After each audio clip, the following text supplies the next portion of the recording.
প্রত্যেকটা আয়াতে স্বতন্ত্র স্বতন্ত্র তারকার মতো উজ্জ্বল উজ্জ্বল পরিচ্ছন্ন বোঝা যায় এমন তর্জমা হইতে হবে, মূল তর্জমা হইতে হবে।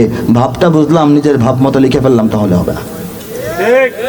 আর অনেক শর্ত আছে, সব শর্তের সমন্বয় ঘটিয়ে রব্বুল আলামিন তার এক নগণ্য কামলার হাত দিয়ে কাজটা করাইছেন। শুনবেন না এক পৃষ্ঠা? আউযু বিল্লাহি মিনাশ শাইতানির রাজীম, বিসমিল্লাহির রহমানির রহিম। বিতাড়িত শয়তান থেকে চাই আল্লাহর আশ্রয়, বিতাড়িত শয়তান থেকে চাই আল্লাহর আশ্রয়, আল্লাহর নামে যিনি দয়াবান পরম করুণাময়। সূরা আর-রহমানের শেষ পৃষ্ঠাটুকু শোনাচ্ছি।